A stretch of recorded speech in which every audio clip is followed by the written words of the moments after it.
Welcome everyone to the Power Lunch hosted by Milo Shapiro with our special guest today, Greg Louganis. We're delighted that you're here with us and we're very excited about today's hour. So real quick, I wanted to make a formal announcement while we had an email blast go out on Facebook, Twitter, MailChimp email on Monday. We have announced the return of early bird sales for our 2022-2023 business directory printed. Yes, our last directory was printed in 2018. And for those of us that have been around this organization for many years, you'll know that this was probably one of the most important programs that we produced. And the directory has a long history. It started back in the early 80s. I believe our first edition was called a Register. It was published semi-annually, and it was typewritten, and it contained the names and phone numbers of gay-owned, lesbian-owned businesses in San Diego. Back then, our name was Greater San Diego Business Association. You couldn't say gay. We're seeing some of that now with the Don't Say Gay bill. But the directory was a vital resource for the community. It was distributed every bar, every restaurant, every business that supports us and that supports equality and inclusivity. So very excited to announce the return. Early bird sales are going on right now for advertisements. We already had some members purchase an ad. I would encourage you, if you're interested in purchasing an ad, to go to SDEBA.org, follow the screen prompts, read all about the specifics. There's also a sponsorship package in there that gives all the prices for all the ads we're offering: quarter page, half page, full page, double page, and some special new advertisements. For those larger companies or corporations with the resources, we now offer back cover advertising, inside back cover, front inside cover, and then also a special presented by, which would mean that your logo would be at the bottom third of the directory on the cover saying presented by.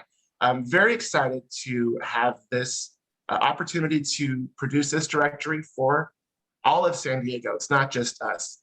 But as a member, you do receive 25% off all advertising rates if you purchase your ad by April 30th.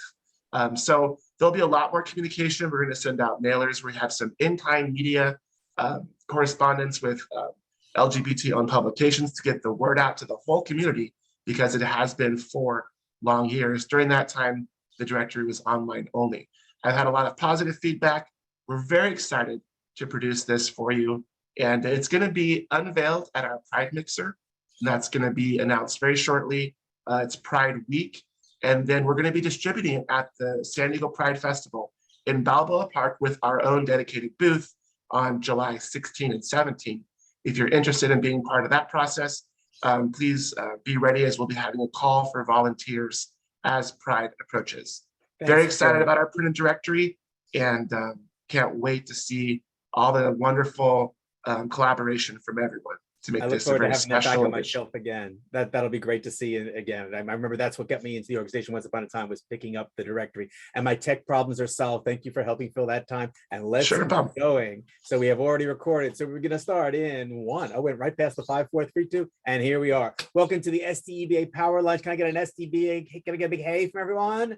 Hey! Oh, I love that. Makes me feel like I'm here and welcome. Again, sorry about the tech stuff, but we're moving past that. I'm your host, Milo Shapiro, the author of Public Speaking, Get A's, Not Z's, and welcome to the program. We are the San Diego Equality Business Association. We are the Chamber of Commerce for San Diego's LGBT plus community and its allies. We love having our allies here as much as the people who are amongst those letters that we have there. We are in our April edition, which puts us today at Scrabble Day. If you didn't know that, I'm not quite sure why it's Scrabble Day, but it is. I also love looking ahead, noticing that Sunday they labeled as Easter, and Friday night Passover apparently gave way to Rubber Eraser Day. So hooray for the important priorities of the people who make National Day calendars. So whether you'll be celebrating a little bit of Passover or a little bit of Easter, or if none of the above and you're just enjoying the fact that we got daylight savings back, I hope whatever's coming up for you in the coming weekend is something you'll enjoy and that you'll get to spend a little bit of that time with home and family, even if it's not playing Scrabble. Anyway, if you haven't yet, please do mute yourself for the rest of the time unless we get to the Q&A portion where you could jump back in, or if you're introducing yourself. Those are the commands there, if you don't know them already by now, for quickly muting yourself. Also, turn on the chat because people might be trying to reach out to you, especially after you introduce yourself. It could be under the More button if you're on a small screen. You'll also want to put on the participants window if you're going to be introducing yourself, so you know who's ahead of you, because it goes right down the list. That's how we do it. We'll be putting this on YouTube, so people who could be with us today can watch it back. We get almost as many people after the fact who watch it, so do know that it'll be on the Facebook page for the San Diego Equality Business Association at that time.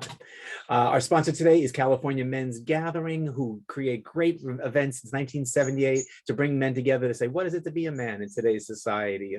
And how do we keep our hearts and our minds open in different ways, whether it's the retreats or local event gatherings. It's a good chance for anyone who self-identifies as at least somewhat male to be a part of our community at thecmg.org. If you'd like to be considered to be a sponsor for a Powered Lunch in the future, you can write to us at sdeba.org, and we will be info@sdeba.org. I'll be happy to tell you how you could be this month's sponsor. Helping us out today, you've had a chance to meet CJ, and we also have Brenda here. She's going to be our timer. I'll tell you a little bit more about that now. That photo on the right there is supposed to be part of this image. I'll fix that for next month. That's our SDEBA board. The top row, Jeremy, Bridget, and Art. The bottom row, our newest member, Cameron, plus Dorian and Ed. We have two blue squares there, meaning there's room for you. If you'd like to get more involved, talk to Jeremy or perhaps any of the board members, if you know them, about how to get more involved in SDEBA. What does SDEBA stand for? I asked if Greg would be kind enough to share our mission statement this month, and he said he would take care of that. So Greg, it's on you. Sure. The San Diego Equality Business Association promotes LGBTQ influence through business ownership, workforce equality, and active consumerism, creating prosperity to support equality, diversity, and inclusion. Thank you very much. I think that's the first time we've ever had a Broadway actor do it. So we getting our times worth out of it. Terrific. For the people who are new to our organization, just a bit on SDEBA. Some of the membership features is probably one of the highest ones is the business directory search. If people are looking for members of the community that they feel trusting of, wanting to have in their homes. For instance, just one example, if I was looking for engraving, I could type that in and boom, Vasic Engraving would pop up. If I clicked on that, I'd learn more about them. That'll be in the directory too, I'm assuming, because that's how it all started before we went online. Another benefit of being there. We also have our apps so that you can find out how to connect with other people, learn about upcoming events that we're running. It's a great feature of being a member of SDEBA. We have an event coming up at, it's our big spring social. Jeremy's going to tell us about that in more detail a little later, but just to know that those kind of things go on, as well as the online events that we created for the last 2 years when live events weren't an option, like this one. So I hope you'll keep coming to this one, as well as joining us at the live events, with online events looking something like that, obviously. So what is today about? Well, it gives you a chance to share with the larger section of the SDEBA community what you do, what your business does, what's your passion. Everyone's going to get about 30 seconds to do that, with time cues letting you know about 25 seconds when you're running out of time, and then we'll wrap things up at 30 seconds to give everyone a chance to jump in. It'll give you a chance to learn about what others in the community offer, so you can take advantage of what they've got to offer as well. It gives us a chance to provide education to our members, and it helps grow the SDEBA family so that more people know to become a part of what we have to offer. What this isn't is exclusive by industry. There could be 2 people, 3 people here even, who do the same thing, and that's okay for this particular time zone. Talk to anyone who does what you're interested in, and maybe you'll find the right fit for you. It's not a chance to find out intimately about each other's businesses, because as I said, you're going to get 30 seconds. So when somebody says something that intrigues you, send them a little note saying, hey, we should connect offline. That's what the chat area is for. It's not a replacement for our business networking groups, where we get to know each other's businesses intimately on a weekly basis and look to give each other leads and really learn how to help each other out, so you have a sense of community within the community. It's invaluable, and it's one of the best parts of being an SDEBA member, and that's free with your membership to join one of those. It's not a commitment. We want you to be here every month if you can, but if you've got a client who really needs you at this hour on a Wednesday, you should probably be there. Just watch the playback. And it's not a place to sell to us. If you use your 30 seconds to try and help us understand what you do, so we might recommend you rather than trying to convince us to buy from you. Our meeting format is we're going to get through this opening. We'll have our member introductions. We'll have our guest interview with Greg. We'll share some events and announcements, and then we'll have our closing at 1. If Greg can stay after that for some Q&A, that'll be great. If we finish early, he could start a little bit earlier than that, but he has said he can linger a little bit for that, which would be great because I expect some of you will have questions, and that's already in there. How will you know it's your turn? The participants window is what tells us that. It shows up alphabetically, except for a few of us at the top who are co-hosts. So after those people, we'll be working our way down alphabetically. And so I will call on you. When you hear your name, that's the time to unmute. If you do it in advance, your name moves and I might miss you. I'll try and come back to you at the end if that happens, but don't unmute until you hear me call your name. Then you can share orally, or if you know how and you can get in and out in 30 seconds, you can do a screen share to be able to get out what you do. Afterwards, please do remute yourself, unscreen share if need be. And then so that people know how to reach you, share your big 5, your name, your website, your phone number, your email, your LinkedIn, perhaps over in the chat area. So if you've intrigued somebody, there's opportunity to create some business. Keeping us on time, we have Brenda. It says Barbara, but it's Brenda this month. I have to get that right each month. The 2 B's ladies helping me out. So Brenda, tell us a little bit about the timing cues. I think what it says on the screen may not be right. I was going to ask you. Yeah, we're going to be working with 20 let's see, so a yellow at 25 and no, a yellow at 20, red at 25, and then the thank you at 30. So explain how that works. Awesome. So you guys are going to want to make sure that you can see me on your screen as you're doing your introductions, because I have 2 visual prompts for you. At 20 seconds, I'm going to hold up this yellow card, and this is your visual prompt that you should be wrapping up your introduction and that you've got 10 seconds left. And then at 25 seconds, I'm going to hold up this red sign, this red card here, and this is your prompt that you should be done. Finish up that last sentence. And then if you run on much past that, I'm going to smile really big and say, thank you, thank you, thank you. And I'm going to use my virtual hook here. Sounds good. Yeah, sorry, the numbers are not right. So again, it's 20, 25, and 30 is her chance to say thanks. And because of the tech on my computer, the times are a little shorter since we started a bit later. So away we go. And just for the record, that is not Greg. Greg's form is far better than that. So I'm going to stop the screen share so we can see each other a little bit better. And we're going to start at the top of our list. So why don't you kick us off, CJ, by telling us a little bit about yourself? Well, hello, everybody. My name is CJ Gilbert, and I am the Web Safari Guide. I've been a website developer for over 25 years, and as a web developer, I help people build their websites. As a speaker and author, I teach to business owners and entrepreneurs how to think of their website as their #1 tool to grow and support their business. I'd love to invite you to check out my resource page, which I just put in the chat box, so you can see my free video workshop, as well as my podcast, Ask a Web Geek. Check out what I'm doing right now on YouTube. I'm releasing 3 videos a week. CJ with Jungle Studios and the Ask a Web Geek podcast. Because Thanks, the internet is a jungle. It doesn't feel right if I don't hear you say that. Thanks, Milo. Brenda, why don't you tell us a little about your business too? Absolutely. My passion is helping people with their health and wellness because of my own personal health journey. At the top of my career, I got really, really sick. And then for the next 11 years, I lost my quality of life. And at my sickest, I was in bed 20 hours a day on 24 meds, not living. And so when I found out about natural wellness and a way to turn on our body's own healing systems, it changed my life completely. And now I'm not just existing, I'm thriving. So who do you know that is searching for a way to get their health back? Thank you. Thank you.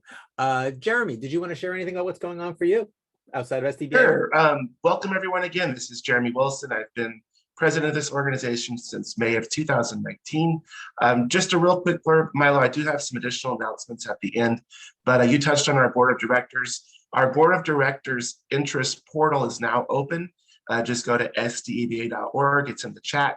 You look at the very top, and if you're interested, there's a box that says click here. We would love to have more folks raise their hand and join us in our journey. Thanks. Thank you. And now, I'm not quite sure why she's, it's bouncing around alphabetically. I think it's maybe she's unmuted. Margot, we'll start with you since you're unmuted. Thanks, Milo. My name is Margot Garcia, and I founded Great Leader Coaching to work with busy people who you often use that as an excuse for not focusing on the things that really matter in their life. So I take people who are stuck because of their own stuff, or feeling like they're running and not getting anywhere. and help them to sort of unpack that stuff and see what's stopping them. Thanks. Thanks, Margot. And if you want to hear more from Margot, we have one of her past episodes on the Power Lunch website. She was our guest talking about her program, Busy is the New Lazy. Next up, we have Barbara Eldridge. Yes, Barbara Eldridge of Mind Masters. It's a support system for the small business owners because they do get unfocused, as Margot mentions about other people, but the small business owner needs access to each other's experience, resources, and really ideas. And so on a weekly basis, they get that opportunity. We have 3 meetings a week. We invite people to visit our groups, and just check into the mindmasters.com site and you'll see the groups. Thank you. Thanks, Barbara. Over to Bill Curlin from North Coast Rep. Hi, Bill Curlin, Managing Director, North Coast Repertory Theater. We're a professional nonprofit theater located in Solana Beach. We've been here for 40 years, celebrating our Ruby anniversary, and we're about to open Forbidden Broadway on April 23rd. And welcome to Greg Louganis. At one point in the 90s, I was asked who my heroes were, and you were on the top of my list. So it's great to be here with you. Thanks, Bill. If anyone has never seen Forbidden Broadway, it is so much fun. I review for stageandcinema.com, and I've already got my seats for Forbidden Broadway, and I already know I'm going to like it because it's such a great show. So that should be an easy one to like. Next one up, Chelsea Kennedy. Hi everyone, my name is Chelsea Kennedy and I'm with Windward Life Care and Windward Home Health. We provide aging services to San Diego's older and disabled adults. We provide care management, home care, and home health services. Our organization is also proud to be certified with SAGE to demonstrate to all of our clients, their families, and their loved ones and professional referrers that we are committed to providing diverse and inclusive care. Thank you. Nicely done, Chelsea. Good job. Over to Craig Parks. Craig, you're muted. There you go. Hey, I'm trying to turn my video on. Hi, everyone. My name's Craig Parks. I'm starting a new company called Aspire Integrated Healthcare Solutions.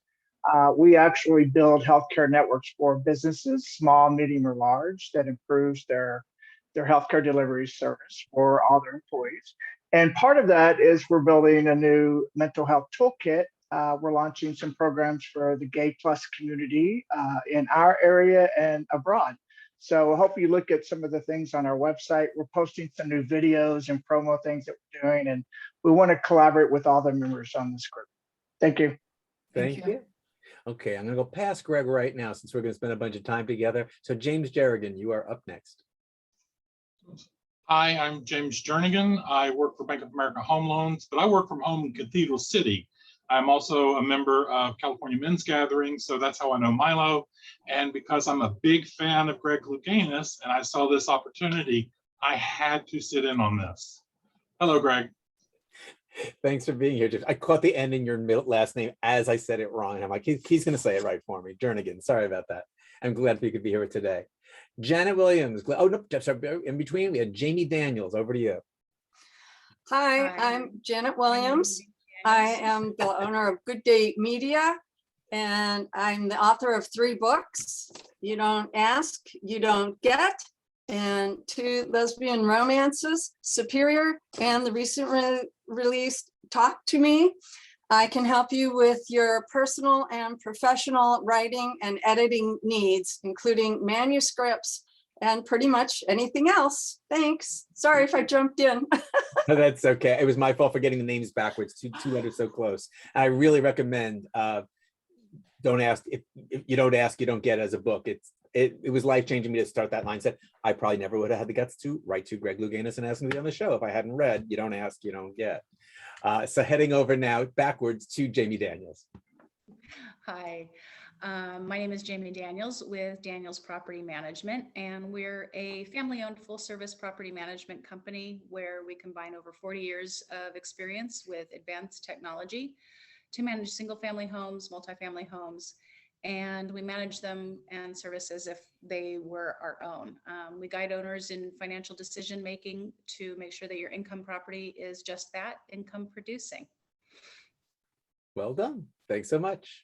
Janina, my guest Janina, so glad you could be with us today. Yeah, I am so happy to be here. I am Janina Goldberg. I'm calling in from San Diego. I support solopreneurs who have their businesses in their head.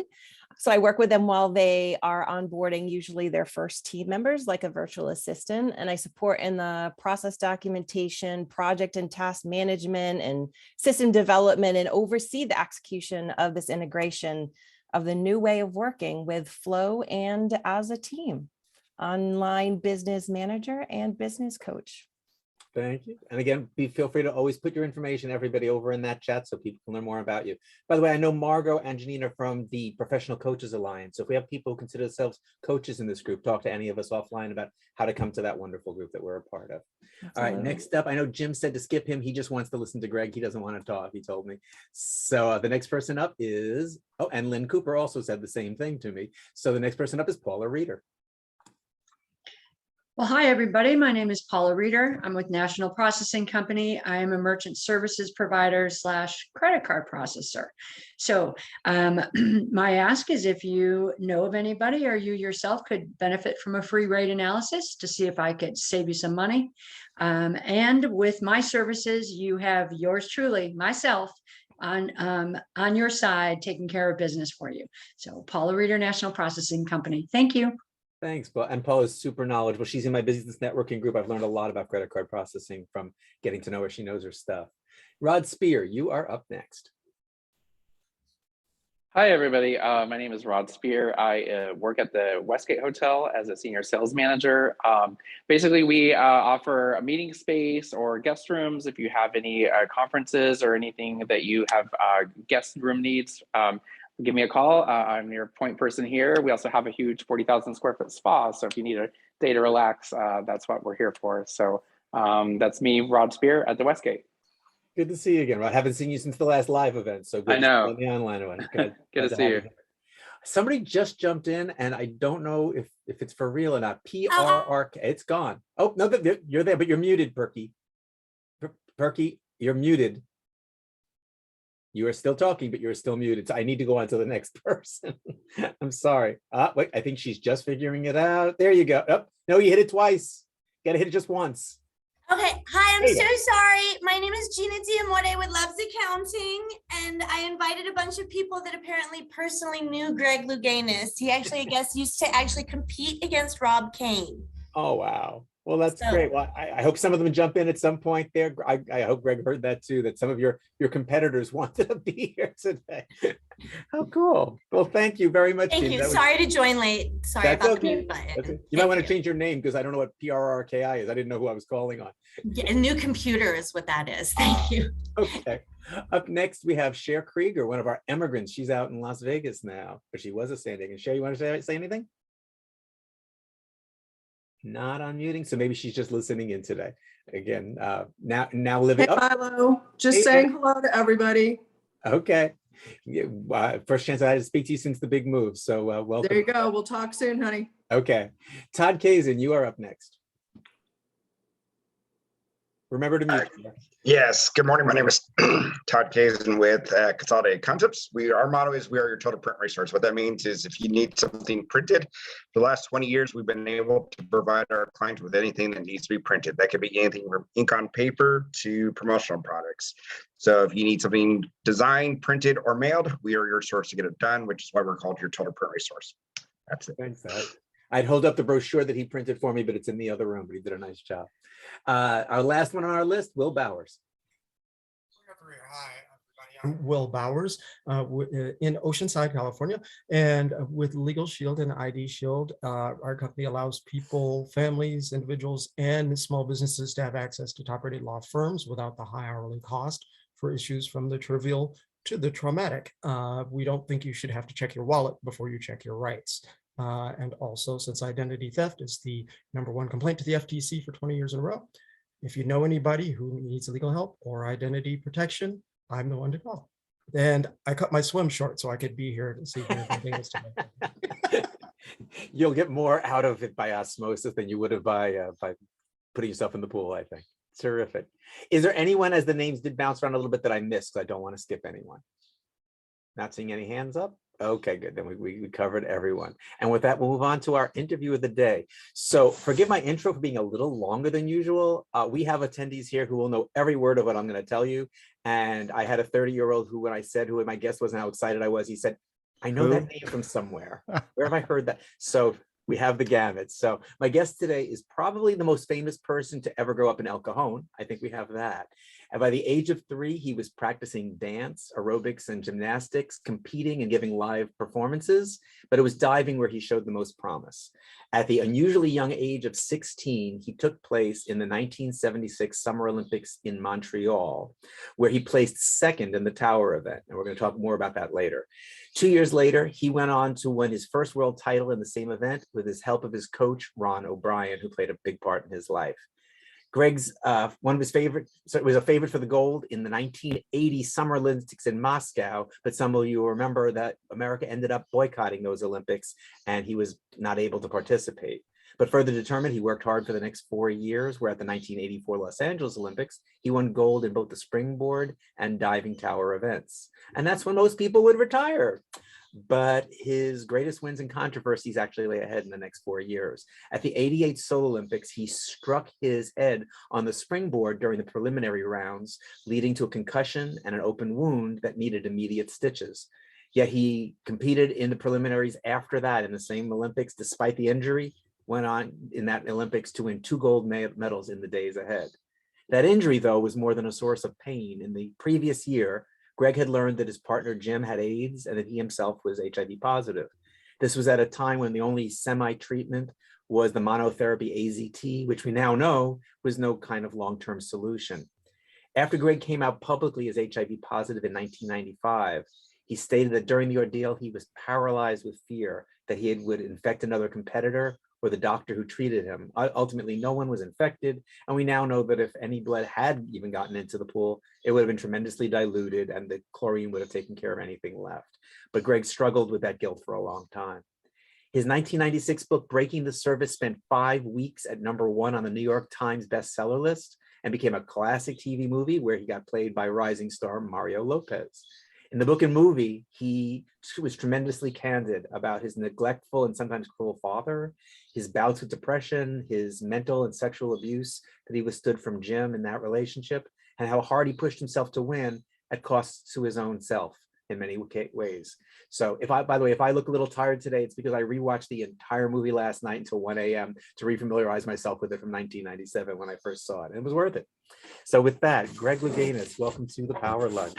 Thank you. Great to be here. Yeah, we're going to be jumping all over the place because there's so much to cover. When we spoke last week for maybe 10 minutes, I was trying to find out what you wanted to talk about, but you were more concerned with what our attendees wanted to hear. And I appreciate that, but that's going to lead to some jumping around. I want to start with 1976. At 16, you were the youngest diver to ever take home the silver, which should have been the highlight of your life at that moment. But from what I saw, you left feeling like a failure, like you had let your family down and you couldn't hear otherwise, even from them. I expect that amongst the many entrepreneurs here that we end up all feeling that way, like what we ever do isn't just enough. There's always someone doing better. Can you take us back to that time, talk about what you went through in that moment, only taking the silver, and how you've looked back on that now? Well, I was diving with Dr. Sammy Lee. Dr. Sammy Lee, he won 2 gold medals, 48 and 52, coached Bobby Webster from the US to win 2 gold medals, 60, 64. And then going into the 76 Olympic Games, Klaus DiBiase had won from Italy, won 2 gold medals. And he was going for his 3rd Olympic gold medal. And so for Dr. Sammy Lee, it was his goal was to coach me to prevent Klaus from breaking his record. So I was, that was my sole purpose on this earth at that moment in time, was to prevent Klaus from winning the gold in 76, to preserve my coach's record. And so I took on that at 16, because all of my training sessions leading up to that was with Dr. Lee saying, okay, you're trailing Klaus by 3 points. You need 10s on this last dive. And I mean, that's how the training sessions were. So it was all geared towards beating Klaus. Not about you, about just about beating him. Yeah, it was never about me. Wow. You're at the Olympics. It seems like it should be about you, but no. So it was, it was all about beating Klaus and preserving his record. And so I went there to win. I didn't go there to take second. So when I was in second, it's, it really is kind of heartbreaking, to see those photographs of me standing on the podium with the silver medal. And I was just disgraced. I was, I felt so ashamed. And then it was so confusing for me because I came back, I was only 16. So I went back to Valhalla High School. and everybody was like celebrating me. And I was like, I don't get it. It was so confusing. It was so confusing for me. So, people who used to beat me up wanted to be my friends. And it's better than being beaten up. It was better than beaten up, but I mean, it was just confusing. So, so it was a very challenging, and also, I mean, if you look at studies, the highest rate of suicides is amongst Olympians is Olympic silver medalists. Wow. Yeah. So I guess I can see that because bronze, at least you felt like, hey, I did my best, but there's something about just missing. Yeah. I mean, it's like, because you're so close, and then, that's it. When you get a bronze medal, you're just so grateful you got something, and so, I mean, it's real challenging. I mean, because I've worked a lot with an organization called Crossing the Line, which helps elite athletes in transition, addressing depression, addressing, making that transition from sport to the real world. And so it's really, really challenging. And I think a lot of people are surprised, Olympic silver medalists. Yeah. That highest suicide rate. Yeah, it's both understandable and shocking to hear. Yeah. Have you learned to curb that perfectionism over the years, or is it just still something that's always a part of you? Well, once I got away from it, thank God I didn't dive for Dr. Samuel Lee for very long, for a very short window of time. But I found Dr. Ron O'Brien, who really understood me. He really got me. It was, the one thing he would coach each athlete as an individual. So many of the athletes going through, first of the year, we'd be sitting with Ron, and he'd say, okay, what are our goals for you this year? And for most of the athletes, it's like, okay, school, make sure that you're, because we had, people going into medical school and studying, to that. And then I go in, and he goes, well, you got a window of opportunity. College will always be there, but you have to take advantage of this window. Because if you think about it, an elite athlete, it's like a carton of milk, they have an expiration date. So it's just like, okay, you've got this window, and you got to take advantage. One of the things because I wasn't aware of records or anything like that. That wasn't anything that I kind of focused on. And so my coach, he would give me challenges, like I was the first person to break 700 on 3-meter springboard. That was a big point barrier. And then I broke 700 on 10-meter platform, and he would devise games in order to do that, so that when we would practice, when I broke 700 in 1984 on 3-meter springboard, that 10-meter platform, that wasn't the first time I had done it. I had done it in practice, so, because we would play the 700 game, And in order to break 700 on a 10-meter platform, I had to average 8.5s or better on all 10 dives. And so we'd play the game. I'd do each one of my dives and then he'd score them. And sometimes I was successful, sometimes I wasn't. More often than not, I wasn't. But then it also highlighted the things that I needed to work on. So if one of the dives was a little weak, okay, then we do more repetitions of that particular dive. So And did it feel like a game or did it feel like torture? Oh my God, it was a game. Oh, good. Yeah, it was definitely a game. I mean, I remember Ron, this one time we were at University of Miami, and it was gale force winds. It was raining. I mean, the rain was coming in like at an angle. I mean, it was just hard, really, really coming down, and gale force winds blowing into the platform. So you feel like you're being blown into the platform. And so it was miserable weather. And it was cold. And he said, okay, let's play the 700 game. I said, oh, okay, cool. Because playing the 700 game meant that I didn't have to do any repeats. I just had to make the first one good enough that I wouldn't have to repeat it. And so, it really challenged my focus. It challenged, my mindset, my thought process about the weather, exterior, the weather, what's happening outside. And so I was jumping back and forth over that 8.5 point mark, and then came down the last dive, reverse 3.5. And I think I needed 8 on that, to be able to get out of the pool and be finished. And he gave me a 9.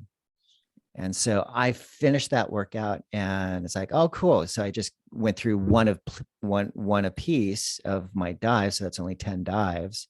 I didn't have to repeat anything. And so I packed up and left. And then the next morning when I showed up to training, Ron pulled me aside and said, you're the only one who got in the pool yesterday. I was the only one who got in the pool. Everybody else kind of wimped out. So I was like, and he remembers that so vividly. But yeah, I mean, I saw it as a game, definitely. And clearly that was a smart strategy on his part, because it pushed you hard to get you to play the game. Yeah. Totally jumping in topics because there's just so much fun to cover. Yeah. There's a moment, and I don't know whether I honestly I've forgotten whether this was 76 or 84, but there's a moment where you come out to another diver and it doesn't go well. 76. I thought it was 76. Yeah. Because I'm picturing where you were in the storyline. What was it like in that environment back then? I mean, that we're going back more than 40 years to that, 46, 47 years. Was there any sense of it's sort of okay? Or I was kind of surprised you came out to anyone. But what was it like? Okay. In 76, Montreal. Yeah, I mean, I was the youngest on the team. And so, and I won the Olympic trials, and here I am at this competition. My teammates are all out of college, so they're, in their 20s. And so, I was just this young kid. And so I hung out with the Soviet divers because they were closer to my age. They were 17, 18, 19, they were younger. And so, that was more comfortable with me. So, I was called the commie fag, by my teammates. And it was like, it was. Gee, I wonder why you didn't want to hang out with them. Yeah. I mean, it was just like, yeah, I mean, there was Robbie Craig. Robbie Craig was pretty cool. So, we kind of hung out, but yeah, so it wasn't that camaraderie, and it wasn't a team. So it was real challenging. Now, when, I was questioning my sexuality, I actually kind of had a crush on one of the the Soviet divers. And, so that's another reason why I was kind of hanging out with the Soviets, right? I went to another diver, a Canadian diver, who I thought might be sympathetic because, he was studying to be a psychologist, and also my gaydar was up. Yeah, he was Canadian, and my gaydar was up. It's like, well, I think he'd understand, kind of thing. He was dating one of the divers on our team. And so a woman. Yeah. And so, I came out to him thinking, it'd be nice to have somebody to talk to and share that. After I came out to him, he would not be in the same room with me unless, somebody was there. He avoided me. It was just really awkward. But looking back, I mean, he was dealing with his own demons because, he came out later. Oh, he did. Yeah. Because he just didn't want, he was kind of pushing that away, but, pushing me away, pushing that part of himself away too. So, so that was my experience coming out to somebody in diving. His loss. Yeah. But it just coming out as a process, and, it's everybody's got their own journey and their own, challenges and all that stuff. So, and speaking of that, it wasn't, I guess, that much long after that, I guess the timeline's a little vague to me, but that you came out to Ron O'Brien. That must have been scary. No. Oh, good. No, I mean, to go there. Yeah, I mean, because, no, Ron was always, you can talk to me about anything. It doesn't matter, and I never felt judged by him. So he was always, he was always a safe place, for me, but I also had to come out to myself, so in coming out in 76 to this other diver, I was still coming out to myself. I was still trying to find myself. And so, and we're, like most people, they go away to college, and that's where they kind of get in touch with who they are and recognize, who they are, what their values are, and all that stuff. So, once I was in college, then, I was in the drama department. So it was pretty safe. And it was nice because I was able to meet other people, other gay people, and, have those conversations of, discovery of who we are, what our values are, and that sort of thing. So that was not a lot of those wonderful. discussions at Valhalla High School, I'm guessing. No. My godson just graduated from there, by the way. Oh, really? Yeah. Oh, that's so but sweet. yeah. So Yeah. I had that connection there.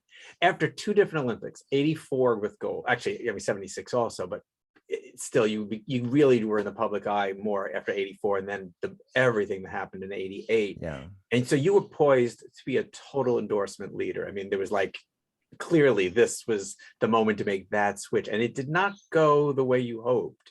When you look back on that, do you think Jim's management of you was part of it? Do you think it was all about homophobia? Do you think it was other things? What do you think happened that it didn't go like it should have for you? Well, the commercialism of the Olympic Games and all that stuff, I mean, that started happening back around 72 with Mark Spitz, and then 76 with Bruce, now Caitlyn Jenner. So it was evolving. So everything was evolving. So I don't know that I had anticipated any type of expectation. So it was what it was. And then after the 84 Olympic Games, there were a ton of Olympic gold medalists from the US, that could have been picked. But it seemed like the media just, rallied around Mary Lou Retton. Lou Retton, yeah, that was Yeah. that year. So There's so many products to endorse. She can't be yeah, everything. I love the Energizer bunny. You know, I love that. You know, Energizer battery. You know, that was like it's so Mary Lou. You know, and I love Mary Lou. So do you think it was more about just, you know, where things went, or do you think the homophobia was a factor in it? No, I think in, you know, to that degree, then there's something that catches, you know, it's just the timing and whatnot. But like overall over time, say, you know, for commentating, you know, that sort of thing, I think that my sexual identity did play a role in that, in me not being chosen. And also, I mean, it was you know, because I was in line to be one of the commentators in '92 in Barcelona, but you know, I was up against, you know, another individual, and she was actually friends with Jim. And so, and she also kind of let it known about my HIV status. Oh. So to the producers at NBC and all that stuff. So that was, yeah. And in '92, you don't hire somebody who is HIV positive. Yeah. They're a liability. Wow. Yeah. I know movies don't always match the book, so you may have said more in the book than was shown. I'm sure you said more in the book than was shown in the movie. I'm sure. But the movie takes a big leap from what looks like a fairly close time frame of Jim's death and your father's death to you signing books. But you, but from what I got by doing further research was that was a pretty dark time for you in between there, as far as your health continuing to decline, and then bouncing back. So what I wanted to ask, and for those listening, Greg said everything's fair game. I'm not catching him off guard. He knew I was going to ask about this. I can't believe you're asking that. I know. I was like, I am not here to embarrass you. No. Would you be able to share about your 33rd birthday and what it was like to bounce back from that 2 years later? Okay. Yeah, I mean, okay, so, you know, lots of challenges, lots of life happens, you know, took care of my dad the last 6 weeks of his life. He died in '91. Jim died maybe 3 or 4 months prior to that. So that so that was pretty close. But then, what was going on? I was losing weight in 93. I was 33, my 33rd birthday. I was losing weight. We couldn't figure out what was going on. Why? I thought I was wasting, and it didn't look good. So at the time I was with Bob Santos. I have a lot of exes anyways. But at least you remember them all. Yeah. And so I said, here's my address book. You know, I'm not good on surprises, but I gave them permission to throw me a surprise birthday party. And so my surprise was I didn't know who the hell was going to show up.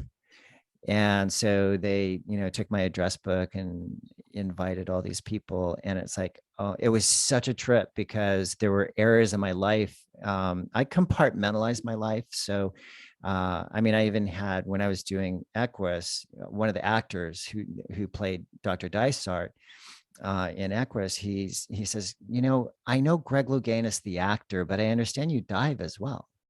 I was like, yeah, I'm kind of on scholarship here for that. It's paying for my school. But I just kept things separate, and so at that 33rd birthday party, it was areas of my life that were not supposed to meet. I mean, not including exes, people from the diving community, dogs, conformation dog showing, as well as dog agility, family, celebrity, stuff, TV, film, which are separate, and theater. All of those are different categories and different circle of friends. And so all of these areas of my life were kind of, converging for my birthday. And I thought I was saying goodbye.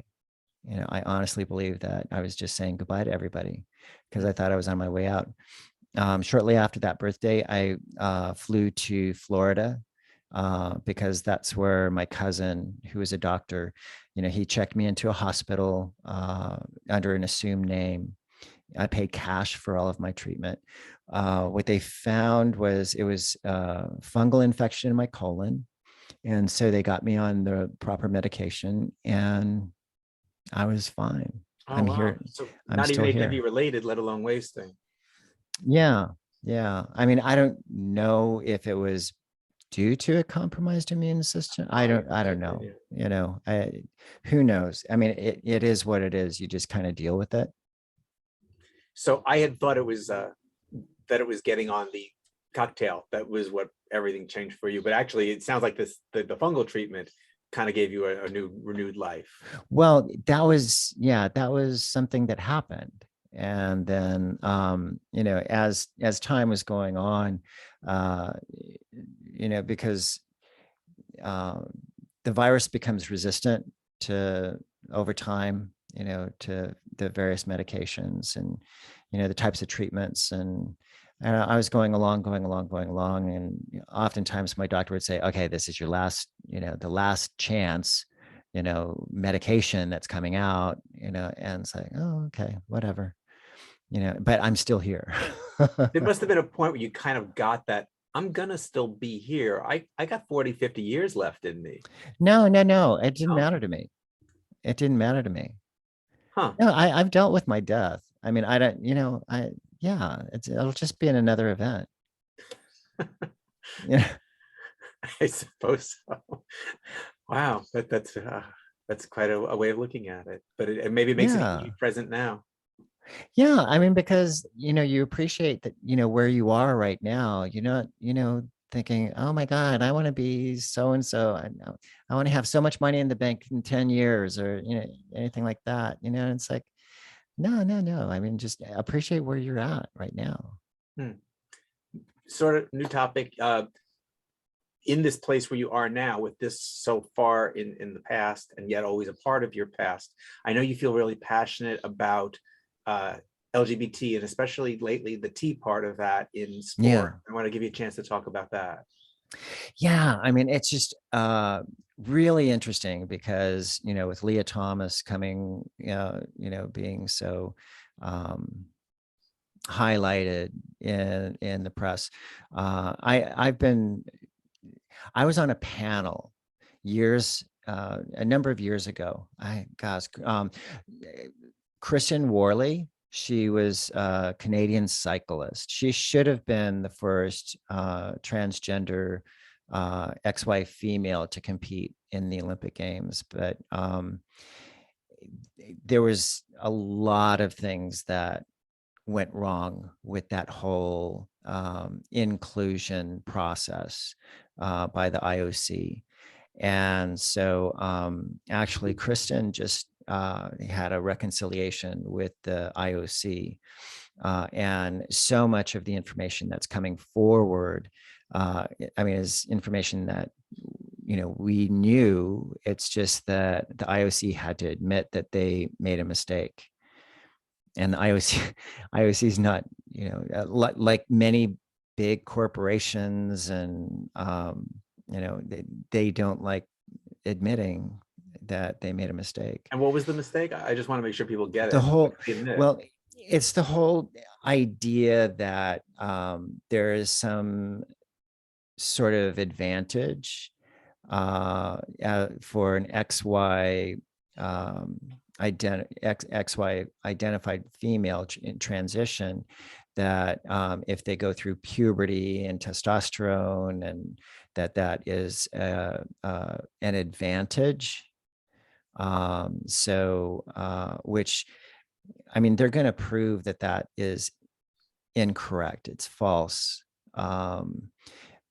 because, well, the IOC said that, when Kristen was trying to get her certification so that she could compete, they said, okay, we want you to test out at a certain level of testosterone.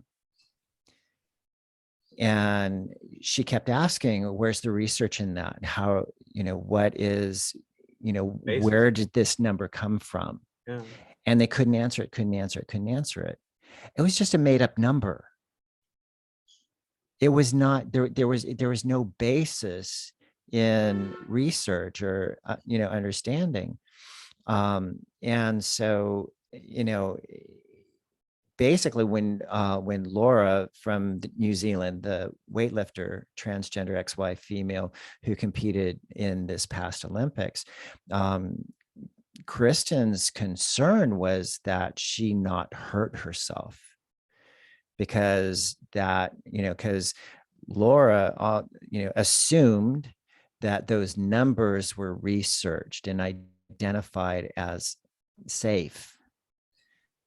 But through Kristen's experience in competing in that, or trying to compete at that level, it wasn't sufficient to sustain her vital organs and her body. So basically her body was eating itself up because it didn't have, the testosterone was cut off. And each person is different, and each person absorbs hormones differently. So each case needs to be taken individually. Oh, really interesting. I'm going to let people know that we're probably going to hit Q&A at about 1:05, and I'm going to make a few announcements. If anyone has to leave promptly, we'll understand if you just disappear. It's not rude, but we just run a tad over here as I skip literally like through 9 more things I wanted to ask you. But I do want to ask, what are you mostly doing right now? And is there anything we can do to support you in it? Right now, gosh, I mean, there have been so many changes in my life just recently. Okay, so I didn't know if I wanted to go there or not. I recently divorced, and we have a really good relationship. Okay. It's and you're wonderful. Staying in the house. And I'm staying in the house. I bought Johnny out of his part of the house. It's all done. We share custody of a dog. I fired my manager, and I have a new manager who's wonderful, Beth Zinman. We're working on a podcast, so that's in development. And what else? I've got a graphic novel that we're finishing up on. We're getting, to the tail end of that. So hopefully that'll be out soon. Are you still trying to get on Dancing with the Stars? Because I know you wanted that. If it happens, it happens. I don't think, it's such a great fit. Yeah. I mean, it's really silly. My trying to get on there. Initially they said, that I had too much dance experience. And I said, well, you had Mario Lopez. I mean, he competed in the talent contest, years after me, but, same talent contest down in San Diego at Grossmont High. And so, it's and that's not ballroom. And it's not ballroom. I know, ballroom has rules, it's like, oh, you have to do, it's like, we didn't have rules in acrobatics and jazz and tap. So turn off the landline. It was ringing in the background. Yeah. I'm going to cut over for just a minute because Jeremy has to announce the big event coming up, and then we're going to come back with Q&A. Okay. CJ, just keep the announcements, the recording running, because I think we might want to hear back the Q&A as well. I'll be really quick. Thank you, Milo, and thank you so much, Greg, for taking the time to join us. We truly appreciate it. Real quick, our next event, as Milo said, is the Spring Social at the Westgate Hotel. Rod Spear was on, and he'll still be on. He is the host and has prepared a delightful evening for us. That's Wednesday, It was moved from Thursday because Dining Out for Life was announced for Thursday after our event was. And in deference to that important event, we moved ours up one day. Wednesday, April 27th from 5:30 to 7:30 p.m. Also, we have 2 Q&A sessions for our directory. Just go to sdeba.org later in the month. They're both at noon. One's on a Friday, one's on a Tuesday. Hop in, we'll answer all your questions about the directory, and they'll be recorded for playback later. Thanks, Milo. Thanks. I'm going to throw away all my closing slides and just say the most important thing basically is if you have any feedback or want more information about the organization, send a note off to info@sdeba.org and we can cover everything from there. So with that, we're going to officially wrap things up, except for just opening things up for Q&A. So are there people who want to kind of raise a hand? Let's see, I got to go back into gallery mode or I won't see people raising their hand to be able to call out a question to Greg. Anyone? Or just the nerd factor kicked in? I just wanted to let Greg know, hi, it's CJ. I'm a Valhalla alumnus, so I want to let you know I've known about you. I don't know if you want to know what year. I'm the class of 97. Oh, wow. Oh, wow. Okay. So nice to meet you here. One of the Nice areas we meeting didn't you, get to talk was about the dogs. I know you had a Dobby who figured strong into your life, and I helped save a dog that was homeless, and he's a Dobby now. So I have a Dobby in my life. Oh, very sweet. Probably 3 times a week I get to spend time with Dobby. Yeah. So neat. I know, and for those who don't know, Greg has written books on raising dogs and relating to dogs and training dogs. So that's it's a canine care book. It goes through the entire life cycle of a dog. So from birth, whelping, to death and grieving. And it's for the life of your dog. And yeah, I was pretty proud of that. cool. Someone just asked over in the comments, do you ever make personal appearances? And if so, who should people contact? For example, at their Spotlight Gala fundraiser, is that through your business manager? Yeah. So she's my personal manager, Beth Zinman. You can also contact both of us at social@greglouganis.com. social@greglouganis.com, which I've started spelling correctly now after going through a lot of variations along the way. Yeah. So that's out there on if anybody needs that. But if there aren't other questions, my hubby has been listening off to the side, and he's a huge fan, Greg. So he has a question for you, real quick. Sure. All right, Greg. Springboard or platform? What was your preferred events? They both have different challenges. Okay, platform is easier because it's a fixed surface and it's always 10 meters above the water. It's consistent. Every single diving board is different. So that's much, much more challenging because, as you're breaking in a diving board, it moves but it's broken in differently. It could tilt to the right. It could have a dip to the left. It could be downhill. It could be uphill.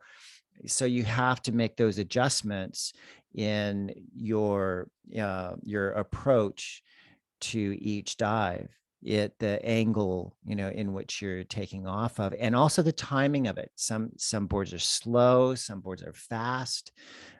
So you have to make those adjustments. And so I think that's a reason why your older divers you'll see springboard.